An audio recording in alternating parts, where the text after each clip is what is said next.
Yes, can I have your TV news desk? Now, you guys better get down here. There's something happening at the West Side Water Treatment Plant. Looks like some sort of fire or accident. Yeah, there's smoke all over and I keep hearing sirens. Where am I? I'm on the old dirt frontage road just outside the back entrance to the water plant. Yeah, plant sirens. But no one else is here yet. Yeah. I can get you a photo from my cell phone.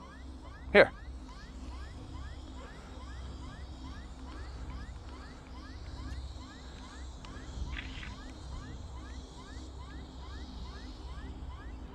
Hey, did you get that?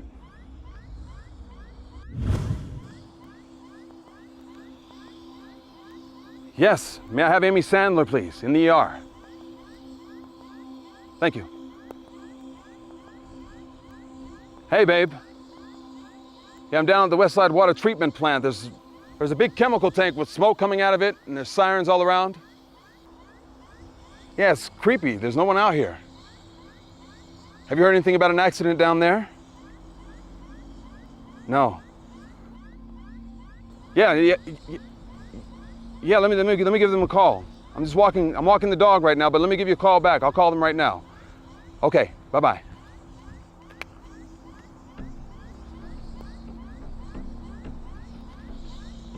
(911) emergency, what's your emergency? Yes, I would like to report what I think is an industrial accident. Where's the accident at? Yes, I'm at the West Side Water Treatment Plant. Okay, hold on the line while I put that information through the dispatcher. Okay, what's your name, sir? Yes, my name is John Sandler, Sandler. What's your phone number? Yeah, my number is 888-555-1626. Okay, hold on the line. Don't hang up while I get that over to the dispatcher. Sheriff, we better get over to the West Side Water Treatment Plant. We just got a call about an incident there. There may be a chemical leak. We're not sure what products are involved. Details are unclear, possible injuries. A nearby resident called 911, saw smoke and heard sirens. He may have also alerted the media.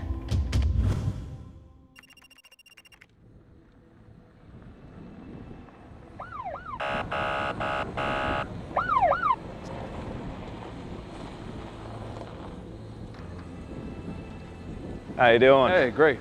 Yeah, so what have you seen? How long have you been here? About 10 minutes. I just came up over the hill here a little while ago with my dog, and I heard sirens, and I actually came over and saw some smoke coming So out did of you it. see it from the hill, or did you see it when you get up here? No, I came over here and I saw it then. Okay. So you don't know what time it started, but how far away do you live? About 15 minutes. Okay.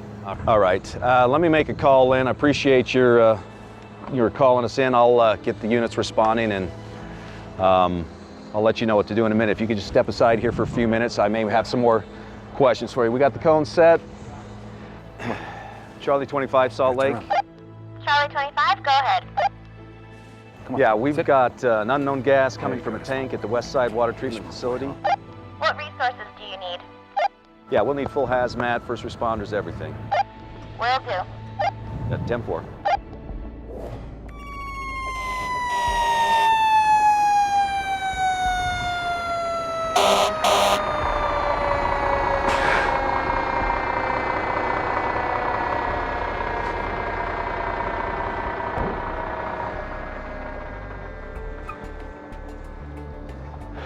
Yeah, I'm glad to see you guys. Yeah.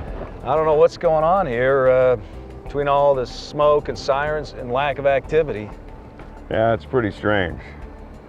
Listen, if you want to call it in on the radio, I'll take the role of incident commander, okay? Thanks, do it. Fred. Hey, we got to get this plant secured as quickly as possible, too, okay? And hey, does anybody know where the manager is? Let me make a call and see if dispatch can do something. Charlie 25, Salt Lake. Charlie 25, go ahead. Yeah, can you get me the name on a manager for this facility and possibly a location? Make a call, get back with me. Will do. Thanks, buddy. Appreciate it. All right, well, you guys got it. I think we'll be taking off. Okay. All right. Okay, what you've got to do, we got to stop all the cars about 200 feet from the plant, okay? Can you take care of that? You got it. Appreciate it. Bob, see those guys hanging out by the gate? You got to get them out of there pronto, okay? That's not going to work for us. Okay, Beth, I see a tank. We got any idea what's in that? You got an ERG on that? Yes, sir, we do. It looks like we're dealing with a 90-ton tank filled with liquid chlorine. The other tank we don't know yet. Could be anything, we can't see the labels. Now the ERG suggests that we isolate about 200 feet and a third of a mile for evacuation and sheltering purposes. For a larger chlorine spill than that, it says 2,000 feet and 2.2 mile radius. Okay, but it doesn't look like much. So let's keep everybody back about 200 feet like they recommend, all right? Which puts us, what, 20 feet from that building. Does anybody know what's in that? We have not had an opportunity to clear that building. Okay, well, we're gonna have to get on that right away, because if this gets ugly, it's gonna get ugly quick. Sir, these residential houses, what do you... No, you know, I think they're outside the 3rd mile range, so I think we're okay for now. We'll just kind of keep an eye on it. All right. And if this escalates, we'll have to move these downwinders out of here really quick. Okay. Okay, Tom, why don't you and John get everybody out of that building, okay, as quickly as you can. And remember, this chlorine product could get ugly really fast, okay? Bystanders and cameramen, you need to step back behind the cones, please. Get back behind the cones, you guys are getting too close. Well, I know. Sir? Yeah.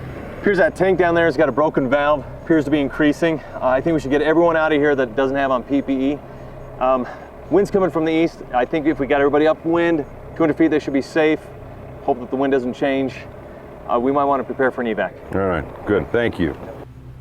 An event with possible hazardous consequences has occurred. It's your responsibility to inform the public about what is happening, what the potential risks are associated with the event. Define who is and who is not at risk. Describe what emergency officials are recommending for protective actions, and deliver those messages to the community as quickly and as efficiently as possible. Ask yourself, how quickly could you relay critical warning information and emergency instructions to residents and contact media representatives and other stakeholders and organizations about the potential problems? Where would credible information about the consequences of the event come from? That is, who will you use as information sources? What methods or spokespersons will you use to describe the risks to affected residents, and what emergency officials are doing to ensure their continued safety? How will you keep rumors from circulating or correct those rumors that emerge as the event unfolds? In other words, what can you do to ensure that residents receive the information they need to make the right decisions to protect themselves? It's a formidable task. When you think through and involve the necessary people and technologies, you can establish or refine your plans to provide such information in any emergency. This public information training is intended to help you and your community develop a credible and comprehensive joint information system that functions well in communicating risk information to the public in emergencies and that effectively comes together to support a Joint Information Center or JIC when needed. People who work in emergency situations on a daily or periodic basis, those who are involved in technical or commercial warning endeavors, people who regularly communicate with the public, and those that are responsible for others' safety, such as school principals or managers of healthcare facilities or other institutions, may also find the training concepts helpful in developing or improving their own emergency public information programs. This training will also describe the federal government's involvement in delivering public information during events of national interest. Whenever an event like our accident scenario occurs, an Emergency Operations Center, or EOC, may be activated. The EOC will handle all the logistics and interdepartmental coordination associated with the emergency.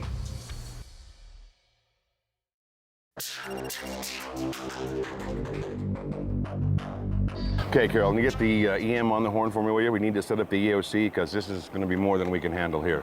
All right, appreciate it. Thank you. This is Scott. Yes, what do you have for me? Are the hazmat officials out on scene? I see. So are you recommending that we activate the EOC immediately?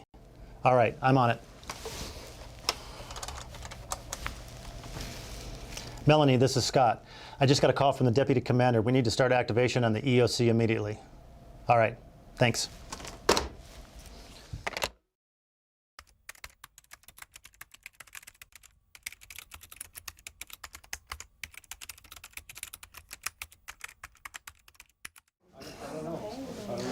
Hi, everyone. Thanks for coming so quickly.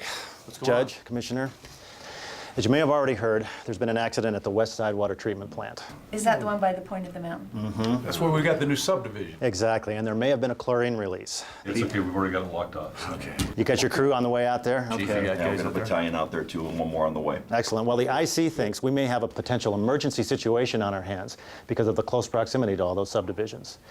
Now, did you bring the paperwork for the state of emergency? Yeah, let me get that for you. Take a look at this, everybody, and let's see that we've got everything we need. Okay. Does this look good for everyone, Sheriff? Yep, we're covered. Okay, go ahead and get this signed. I can see people are starting to arrive downstairs, so I better get down for the briefing. I bet the telephone lines are going to light up on this one. Good luck. Good luck.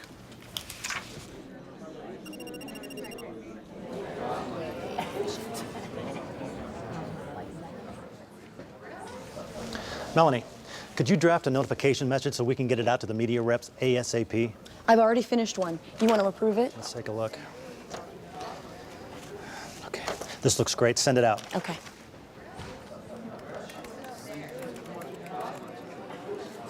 Folks, can I have your attention? Thank you. Now, we don't know all the details about the accident at the water treatment plant yet, but it looks pretty grim. Apparently, a 90-ton chlorine tank started leaking during routine maintenance when the hoses were being changed out. To our knowledge, no one was injured. Emergency officials and hazmat folks are on the scene, but we haven't heard anything from them yet. As more information becomes available, it'll be posted on the incident board. Now, I'll hold a briefing in 15. Should know more by then.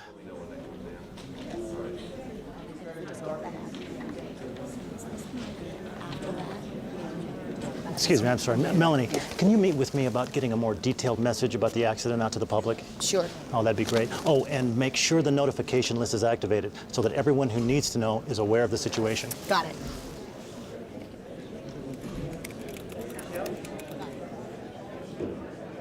Okay. All right, so it sounds like I need to let everybody know. Okay, give me just 1 second. Hey, Scott, heads up.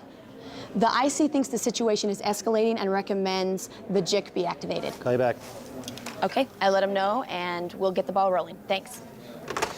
I'm glad he called. I was thinking the same thing. Now, you let everyone know the JIC is being activated and to report there immediately. Okay. Report to the JIC immediately and assume your assigned responsibilities. This is not a test. We have a real situation with a possible chlorine release at the West Side Water Treatment Plant. Once again, this is not a test. It has just been recommended that a JIC be activated in response to our incident. But what is a JIC? What does it do? And how does it operate? First of all, we need to understand the importance of public information in an event like this. We have traditional media covering the event, but we also have individuals watching the event and communicating with friends and family using whatever means they have available. You can see the challenges of getting accurate information distributed to the public. You can also understand the importance of keeping inaccurate information from taking hold in the public dialogue. In order to address these challenges, we need to have a well-organized Joint Information System, or JIS, in place. The Joint Information System refers to the complex information network of organizations and jurisdictions that coordinate their operations from scattered locations as soon as the response to an emergency begins. Ensuring a coordinated and functional Joint Information System requires rigorous planning to bring it to a full operational status when a crisis occurs.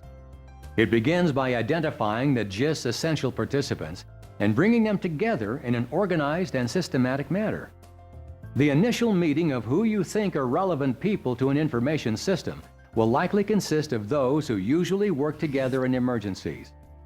These might include representatives from the dispatch and 911 offices, law enforcement and highway patrol, firefighters and hazmat teams, emergency managers and planners, ambulance and healthcare organizations, hospital safety officers and emergency room managers, the county and local health departments, animal control and veterinary societies, and volunteer organizations such as the Red Cross or interfaith agencies that provide support services.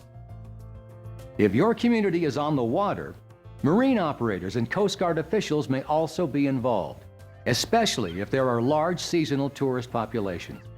Having a representative from the local tourist bureau or chamber of commerce could be helpful for alerting hotel and motel owners of strong storms or other hazards that could affect client activities. When an evacuation is imminent, the GIS could inform managers about evacuation routes to aid tourists leaving. Establishing these procedures does not happen overnight. You must have operational procedures in place and review them on a regular basis with your GIS partners. Even with plans in place, it's important that communities hold tabletop or other types of exercises with all GIS players that might come together in an emergency. This means that representatives from medical facilities, emergency response crews, law enforcement, state and county agencies, school systems, commercial and private industries, and volunteer organizations should also be invited to participate in JIC exercises. Some communities use local coffee shops or restaurants or provide an incentive such as breakfast or lunch to entice people to attend. Usually there is a set time and agenda to ensure coordination of activities. It's recommended that you ask the GIS representatives selected to identify names of persons as their alternates, as well as others who may have a stake in the communication process, or alert and notification that have not been formally invited to participate. Having representatives from local media outlets at meetings will help ensure that reporters know who to get information from in a crisis situation that is reliable and credible. Go beyond local reporters and arrange for media gatekeepers, such as newspaper editors and television producers, to be part of the GIS. Offering information and introductions to credible experts before the immediacy of an emergency creates trust. When the event occurs, media representatives are more likely to listen to officials and pass those messages on to affected publics. Although some media may try to control the flow to their advantage with speculation and interviews with involved citizens to grab the viewer's attention, most media representatives are looking for a good story that holds up under scrutiny. This also means that agency and organizational representatives should also commit to being available to the media, and that the no comment quote is replaced with an honest, "We don't know at this time, but as soon as I find out something, I'll let you know" answer. And everyone should understand that deadlines and timeframes for interviews are often imposed on media representatives and strive to meet their needs. Having an integrated information system in place will ensure that critical facts and data can be assembled quickly for public dissemination when an emergency occurs. After the event is over, the system may provide coverage of recovery efforts or health advisories. So where does the public and media get access to all this information shared among the members of the Joint Information System? This coordinated system of information gathering and dissemination doesn't happen by chance. Planners must be persistent about working out details to have a truly functional system. The system is always on standby alert, but may not be fully operational until activated. In our scenario, the system is put into operation by the need to warn about the potential hazard posed by a chlorine release. That is where a Joint Information Center, or JIC, comes into play. A JIC, then, centralizes the distribution of information to the public and the media.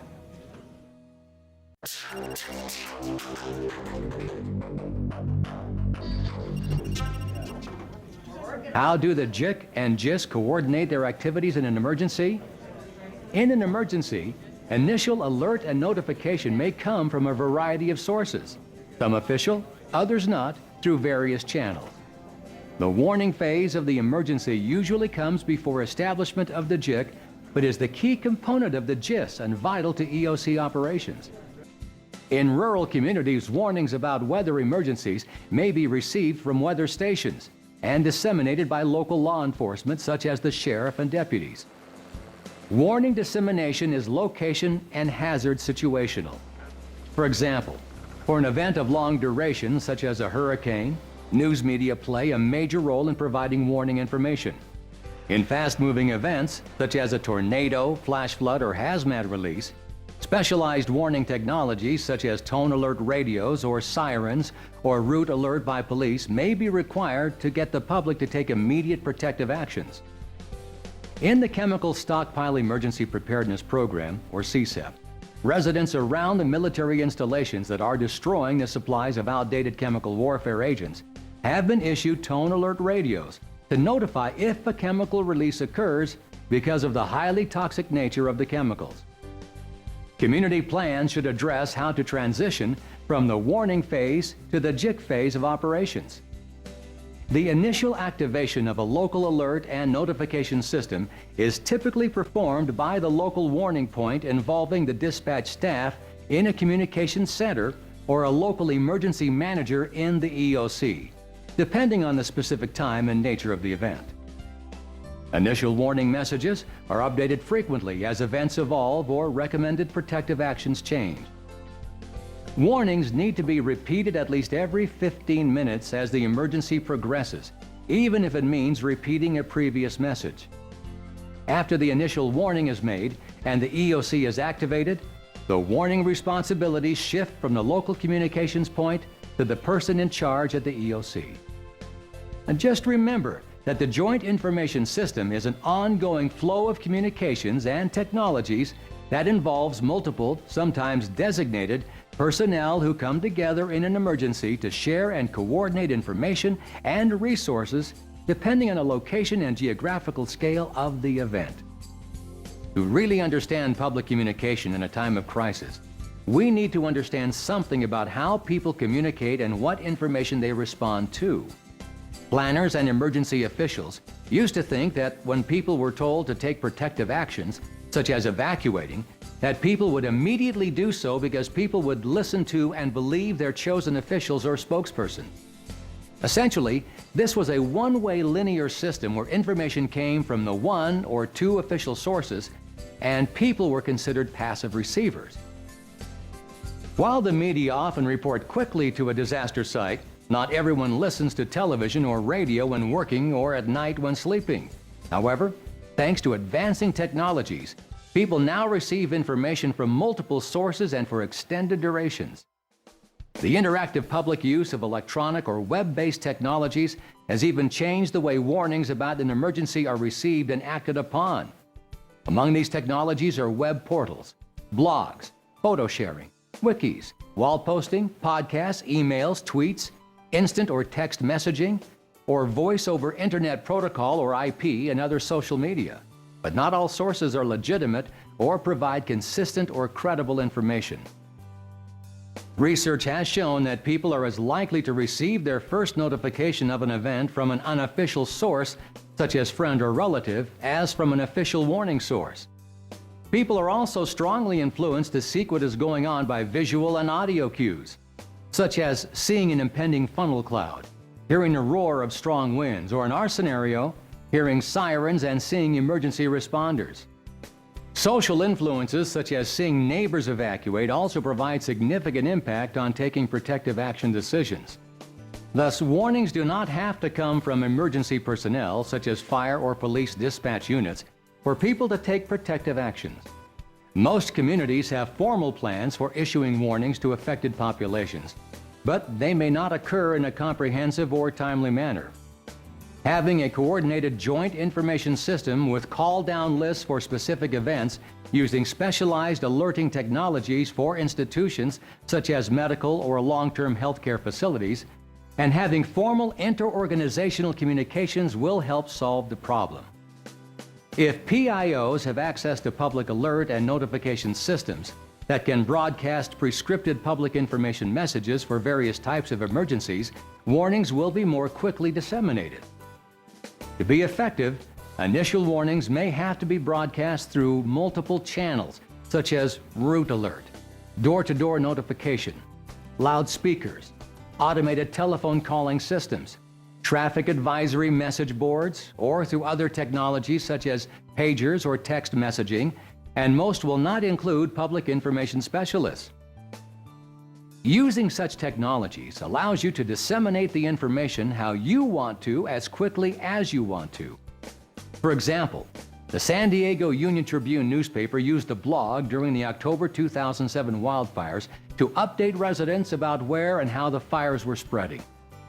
The newspaper used a variety of updated information sources to instantly share the fast-moving events with the public through the blog.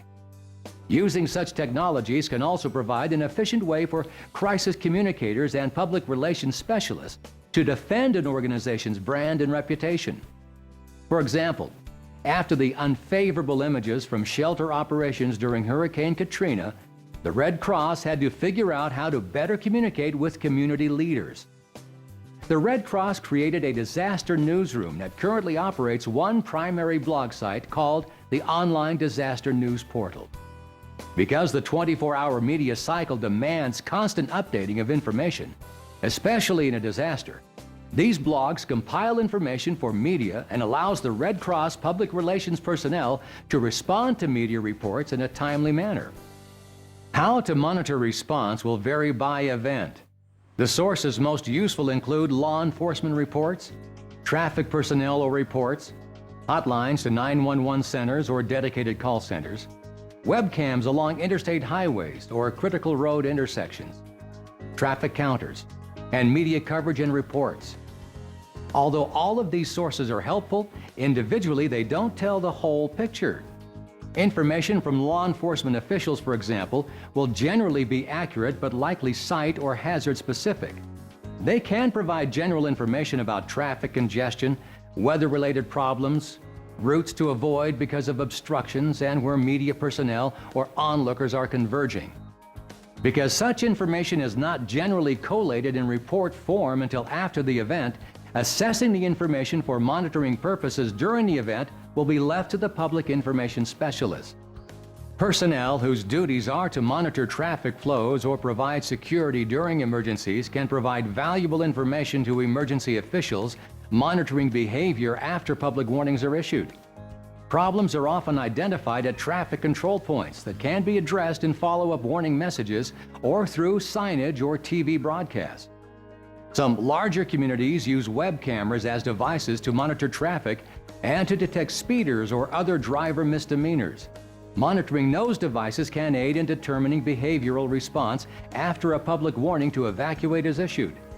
They can also be used to detect unusual situations that may require additional public information, such as when floodwaters obstruct roadways being used as evacuation routes and the alternative routes available.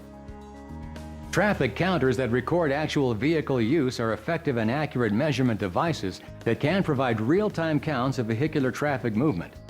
Some newer units can be installed almost instantaneously to monitor vehicular movement in otherwise unused thoroughfares. The ability to track vehicle movement can be used to monitor response and to suggest alternative driving routes to avoid congestion and facilitate evacuation, especially in a fast-moving event when people may not have thought-out escape routes. The concept of an integrated information warning system has changed along with advancing communication technologies. The general study of information systems originated within the computer science arena as researchers tried to understand how company personnel managed rapidly changing technologies within their organizations. In systems theory, an information system is a combination of related elements, automated or manual, that incorporate people, machines, and the methods used to organize, collect, process, transmit, and disseminate data that represent user information. A system, by definition, is multidimensional, certainly not stagnant, and vary in complexity depending on the number of actors and spaces occupied. While some systems can remain fairly simple, multi-jurisdictional information dissemination systems can get quite complex, especially when flows must cross county and state lines, involve multiple incorporated and unincorporated jurisdictions, or interact with federal agencies. That's why at the federal level, there has been a conscious attempt to promote a common language, remove jargon from public information messages, and encourage interoperability of communication technologies. But it will aid in integrating and providing redundant resources if everyone knows the basis for the cooperative effort. Scalability is equally important to a functional information system. For example, a hazardous release from a chemical facility or overturned tank truck may not require as much public information or resources as a major flood or hurricane, because a release usually occurs in a short time frame and impacts a small area or population. However, a hurricane storm surge can inundate miles of coastline, impact many communities over several days, and result in heavy rains and flooding to communities many miles inland. Imagine the current information dissemination system as resembling a spider web or orb with multiple nodes and linkages located throughout. Information can start anywhere on and be distributed by multiple sources and carried over various links. The Joint Information System must also maintain flexibility to accommodate new warning technologies as they emerge. However, emergency officials and public information specialists must still realize that people will respond to emergency recommendations or warnings with their own agendas, resources, and competencies. JICs can be activated by different authorities depending on the situation and legal structure of the jurisdictions involved. Most communities have written procedures for necessary signatures and paperwork if a JIC is activated for a local event. Once the JIC is functioning, it becomes the official hub of the community's information dissemination system.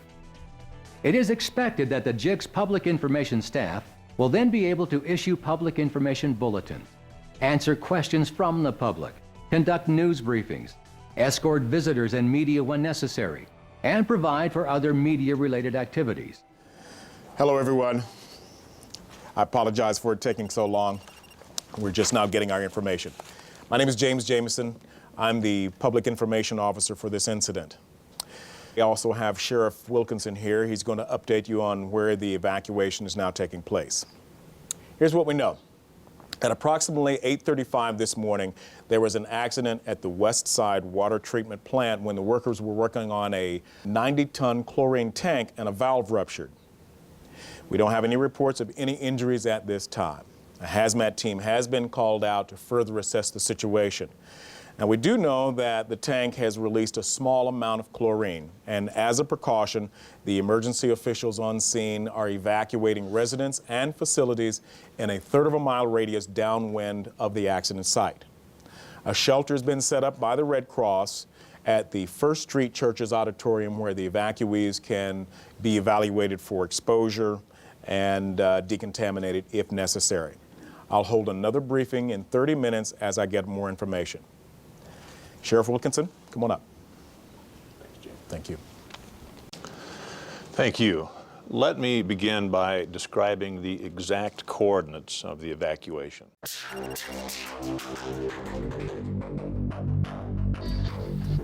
The JIC's primary mission is to coordinate the release of clear, timely, consistent, and accurate information to the media, the public, and to coordinating agencies.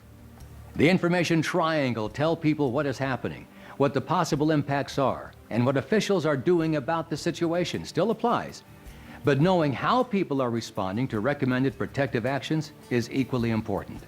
Some media outlets may overstate behavioral reactions.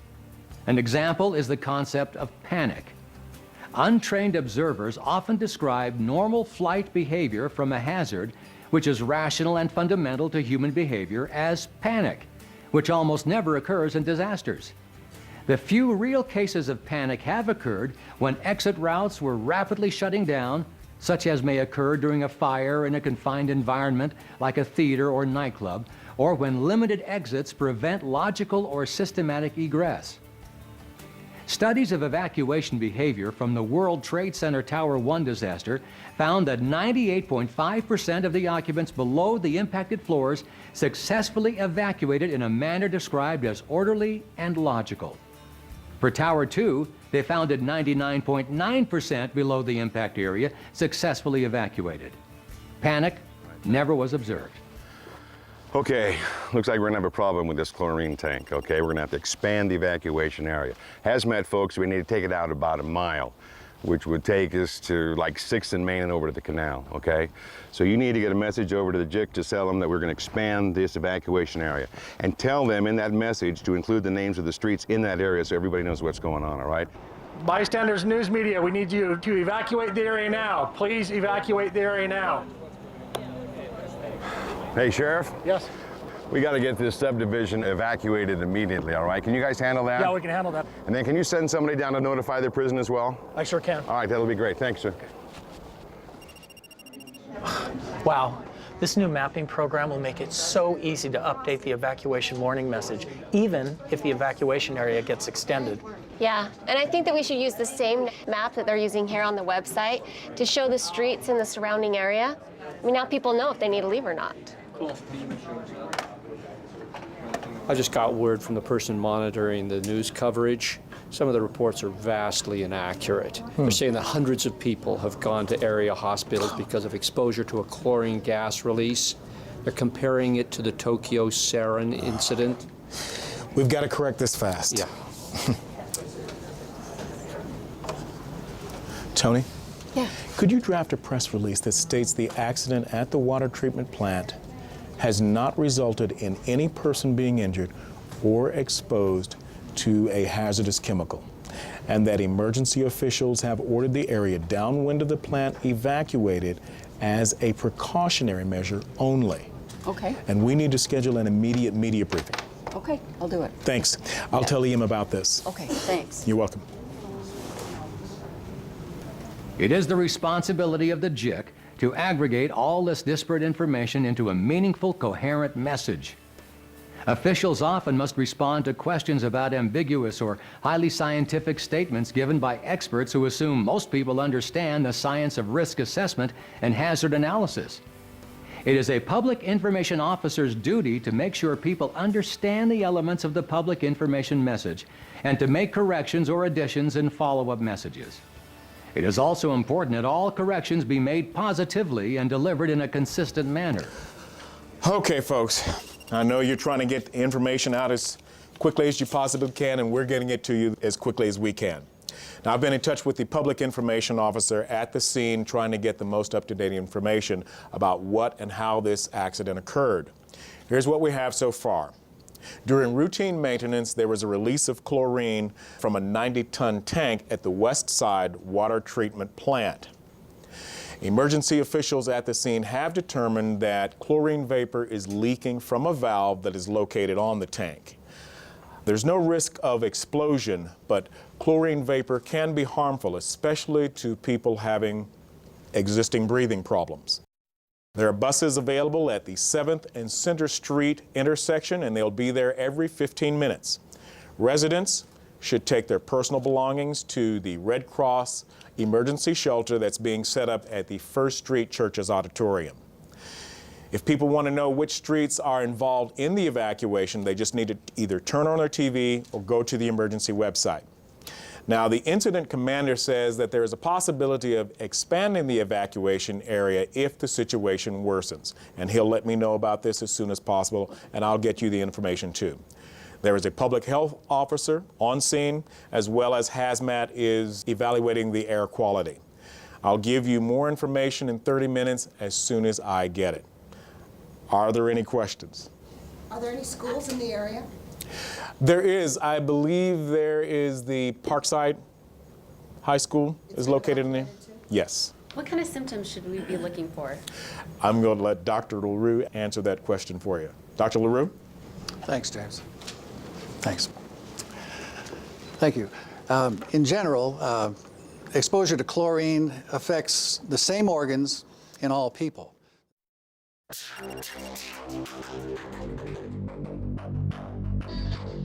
As you can see, The management of information and communication can be a daunting task. There is help, though. Many DHS FEMA courses are available online or available at specific locations across the country. The federal government has developed the National Incident Management System, or NIMS, to help communities become more coordinated in how they manage emergencies and to increase interoperability among jurisdictions. The NIMS Basic Guidance for Public Information Officers, PIOs, provides an organizational model based on JIC functions. These include a lead PIO who is responsible for the overall management of the JIC and serves as advisor to the incident commander and/or unified commander.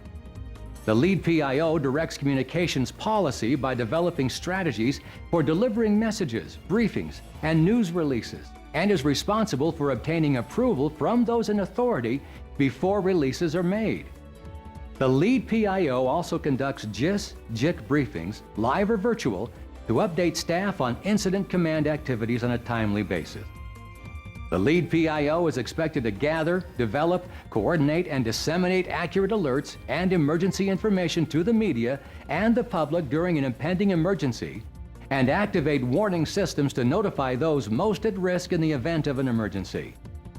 To do so when a JIC is activated, the lead PIO would likely designate specific tasks to JIC staff to perform those functions if resources and staff were available. Some JIC staff may be assigned to support the function of information gathering. These include response partners, who coordinate with supporting response agencies and their PIOs at EOCs, incident command posts, and other locations to gather reliable information on the incident. Staff assigned to the functional area of media monitoring analysis and rapid response are responsible for reviewing media reports for accuracy, content, and possible response. Some staff may be responsible for developing products by writing materials such as media releases, fact sheets, flyers, etc. Graphic support staff design layouts, develop PowerPoint presentations, and create graphics for a wide range of materials such as newsletters, flyers, blogs, and podcasts. A staff member may be assigned to a broadcast operations functional area and may be expected to develop video documentation, special productions, remote live interview feeds, and provide logistical support for public meetings and presentations. Finally, JIC staff supporting the photo-video functional area expected to collect materials for agency archives and may be expected to provide photography documentation for print and internet needs, as well as video documentation to support broadcast needs. There may be a staff member assigned to an information dissemination functional area. There should also be staff supporting the briefing and special event area who are expected to handle events such as news conferences, media briefings, VIP visits, and tours for senior officials or affected areas. Staff assigned to media relations would support the news desk that serves as the primary point of contact for the media and may act as spokespersons by preparing and conducting news briefings and conferences. JIC staff assigned to web and internet support are expected to create and maintain web pages and blogs containing information about the incident for use by the public and the media. Some JIC staff should be assigned to handling public inquiries. This entails responding to questions from citizens, making referrals, and keeping a log of telephone calls and emails containing names, addresses, the type of calls, and any necessary follow-up actions. Some JIC staff assigned to operations support may assume the special needs and multilingual position if the event affects such populations. This entails providing language translation and other services to ensure appropriate and timely information reaches those in affected areas with special needs. The facility support staff coordinates with the JIC facility liaison to maintain and coordinate JIC activities. Staff assigned to the liaison support functional area are expected to coordinate the two-way communication links with key program areas and other entities involved in the response and recovery operations, such as elected officials, community leaders, VIPs, and other governmental organizations. If a single individual was assigned to each of these functions, the JIC staff would number 15. However, a minimal JIC might be staffed by as few as 4 people. These would include the lead PIO, who in addition to the responsibilities listed, handles all media relations functions serves as the key spokesperson and who handles public inquiries and liaisons. An operations support person who could also handle media monitoring and response. An information gathering person, and an information dissemination person. Communities should also provide appropriate training for all personnel involved in JIC operations. Even if staff is expected to only answer telephone inquiries, being trained is important to handle what could be very difficult calls. Once all affiliated agencies, organizations, and stakeholders have been identified that will be represented in the JIC, the physical location of the JIC must be arranged and a memorandum of understanding or agreement signed with the site operator or owner. The building must meet certain standards in terms of space and supporting infrastructure and meet the Americans with Disability Act or ADA criteria for accessibility. Usually a JIC is located in a secure building and has multiple components such as computers, desks, and telephones to make it functional. At a minimum, the JIC should be located away from the hazard area so JIC staff and the media may perform their work without threat. The structure should be of sufficient size based on the maximum number of public affairs, congressional and legislative affairs personnel, visitors, and media representatives expected to occupy the JIC. Separate work areas for public affairs staff and the media should be provided to protect privacy and ensure the coordinated release of all information. In addition, the JIC should have a conference area large enough to accommodate all anticipated media and their equipment and other participants for news conferences and briefings, as well as an area where media can conduct individual interviews with spokespersons or officials. There should be enough room to adequately support a telephone unit to receive calls from the public and the media. JIC plans should include protocols for rapid activation of telephone lines in the building. Once the JIC is activated, there should be sufficient electrical power and outlets to satisfy the surge from computers, lights, cameras, microphones, and other equipment. There should be sufficient parking for the expected maximum number of JIC staff and visitors, including spaces with enough overhead clearance for news vans and trucks entry. Restrooms and other facilities should also be sufficient to accommodate the expected maximum number of staff and visitors and be ADA accessible. And because of the long hours normally experienced by JIC staff, there should be enough food and beverages for all JIC staff, expected visitors, and media representatives for 72 hours. Redundancy should also be built into all aspects of JIC logistics should a large-scale emergency or secondary or cascading events affect the JIC, its equipment, or staff. For example, a generator might be put on standby in case of a power failure, or remotely located PIOs on call who could monitor news media coverage across the region or nationally. Some remotely located PIOs may want to monitor news coverage because an event of similar nature may occur in their jurisdiction. In most communities, it is also unlikely the JIC will be fully functional and operational before an actual emergency occurs unless the event has a long lead time. Participating agencies must supply equipment, personnel, and resources to bring the JIC to full operational levels. The JIC may be co-located with, or be at some distance from, the EOC that handles the logistics of responding to emergencies. Since the JIC is only staffed when necessary, and it takes time to notify personnel and have them arrive at the JIC, it sometimes takes a few hours to activate a local or incident JIC, and up to 72 hours if it's an event of national interest or if federal authorities will be involved in an area JIC. In our scenario, the JIC was fully functional within 30 minutes of notification because it was co-located with the EOC. Events such as a tornado, flash flood, a train crash, or derailment releasing hazardous materials happen with little or no prior warning and may be over in a matter of minutes or within an hour. In such events, the JIC may function to cover recovery issues and inquiries, but monitoring of how the messages or recommendations are received is still important.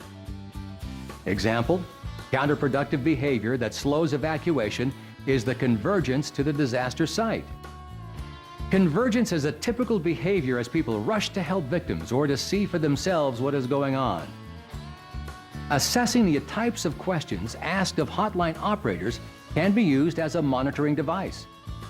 Telephone teams managing hotlines should be trained to monitor people's questions and to systematically report that information to the lead PIO.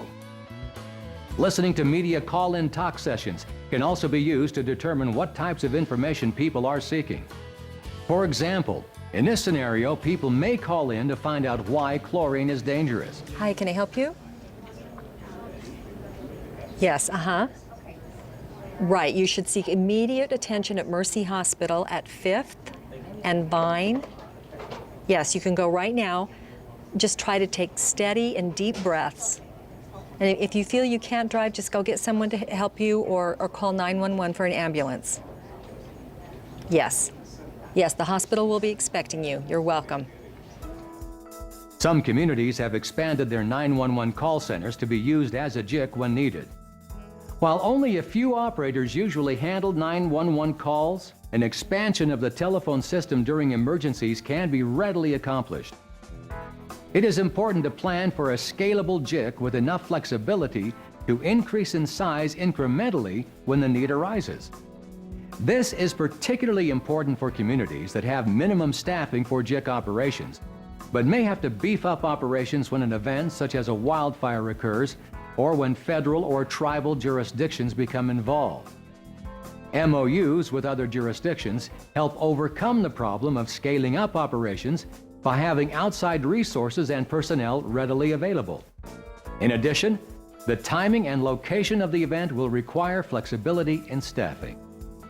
JIC representatives selected may also be given a type of identification card or temporary vehicle label to ensure they are officially acknowledged as part of the system.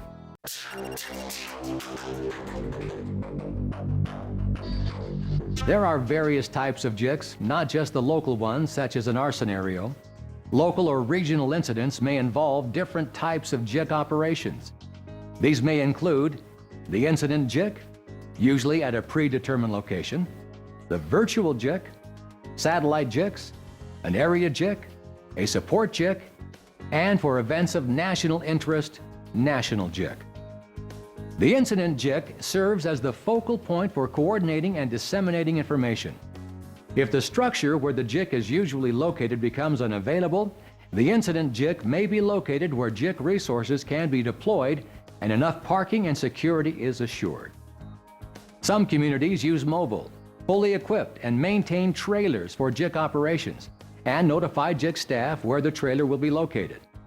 Although initially costly, the mobility can be advantageous in certain situations, but can be hindered if road access is cut off. A virtual JIC employs communication technologies to perform the functions of the JIC from distributed locations to connect all JIC members in a seamless fashion.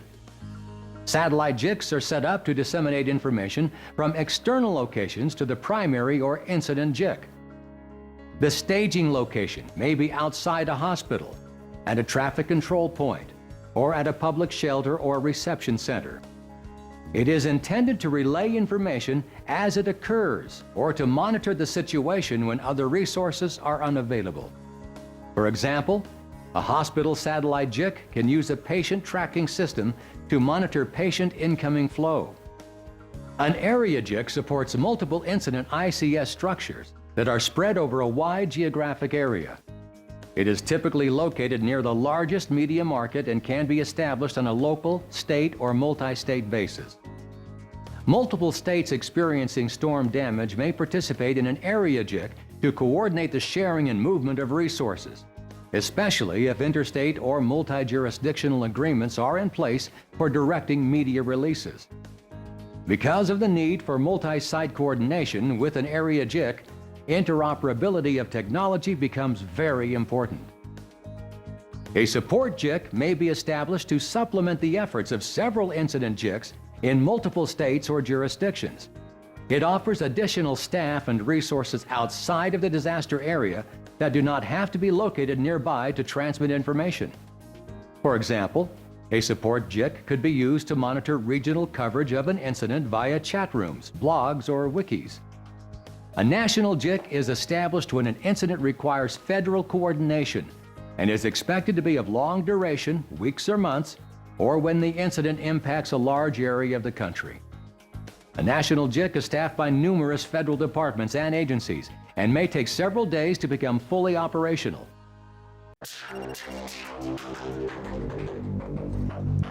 Hello again, everyone. I'd like to update you with new information. A coordination group handling the incident is meeting with health department officials, school district representatives, Red Cross, EPA, and others to discuss their specific roles and responsibilities. Now, the utility company has set up reimbursement centers at the Parkside High School and Center Church. All expenses for lodging and food will be compensated for those who are in the evacuated areas. And they ask that people please bring receipts if it is all possible. The health department has announced that they will conduct free home inspections for any resident that requests them. And I have a sheet here with who to contact, who to call, and how to arrange for an inspection. As we get new information, as new information comes to light, we will issue press releases to apprise you of any new developments. Now, do you have any other questions for me? Is there any residual effect on the environment after the gas dissipates? You know, chlorine doesn't hang around that long. To help organize external affairs operations, where personnel from multiple jurisdictions need to work together in a coordinated manner, and to promote the concept of unity of effort, the Department of Homeland Security published Emergency Support Function Number 15. This applies to incidents of national concern or when response involves federal agencies. More recently, DHS has published the National Response Framework that describes how incidents of national significance should be handled. What is important to remember is that everyone knows how to access the right point for information, the right person, or the network node. Let's use an example. Say a medical facility is evacuated because of a fire in a neighboring chemical facility. How the public should be told where the emergency room or patients have been relocated may involve more than one strategy. But that information has to be consistent because people get their information from more than one source or may seek multiple outlets to confirm the information is correct. For example, in the evacuated healthcare facility, the chief medical officer could appear on television or the company's website with a pre-scripted message about relocation arrangements and how to contact the facility for more information. There could be a recording played to telephone callers from the 911 call center that has a pre-scripted message vetted by public information specialists. Personnel from the local or state health departments could describe how the medical facility will be decontaminated. A spokesperson from the chemical company could describe what burned and when the company will return to normal operations. And it would be helpful if the jurisdiction's PIO had plans to coordinate those efforts. All of this information coming from different sources will help the public understand the event because each is talking from their own area of expertise. Now, while the chief medical officer of the facility may interact with the state health official or company manager during informal meetings, he or she does not need to have direct contact with them in an emergency. Under NIMS in an emergency, it is the responsibility of the Delegated Public Information Officer or PIO to assure messages from the JIC provide accurate information. Some portions of the system may be formalized with letters of memorandum and agreements, written protocols and procedures, and designated public affairs officials and spokespersons. Some communities are fortunate to have the JIC at a pre-designated location and equipment ready to be operated. Others will have to rely on agency and organizational personnel to provide their own equipment and staff and use community facilities such as a local auditorium. For smaller rural communities, the GIS may be very informal and personnel may perform several jobs simultaneously. For example, an emergency manager of a small county may also run the animal control unit and be in charge of jail inmates because those operations may be co-located in the same structure. Locating equipment and staff for a JIC may require cooperation and resources from other jurisdictions, private organizations, or commercial enterprises.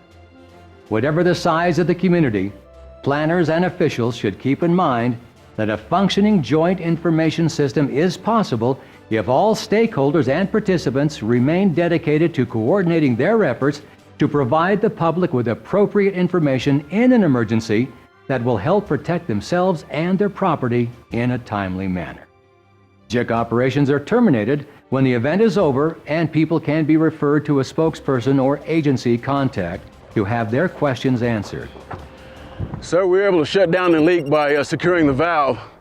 No products being released at this time, but we want to keep an eye on it for precautionary measure for another hour. Okay, cool. All right, appreciate it. Can you let the EM know that the evacuation is about to be terminated, and then get a hold of the EOC and have them issue an all-clear message? Will do. Great, thank you.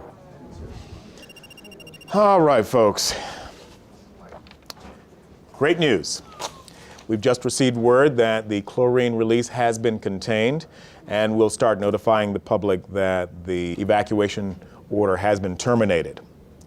We'll keep the phone lines open for another 2 hours, and then we'll deactivate the JIC. At that time, we'll start referring calls to the health department. I want to thank all of you for your hard work. Do we have any last questions? Just to be clear, it's over. Everybody can go back home. It's safe. Yes. Okay, people, that's it. Leave your vests on the desk. Make sure to take your personal belongings, shut down the monitors, shut down the computers. And hey, we did a lot of good stuff today. We couldn't have done it without every single person in this room. I want to thank you. I appreciate it.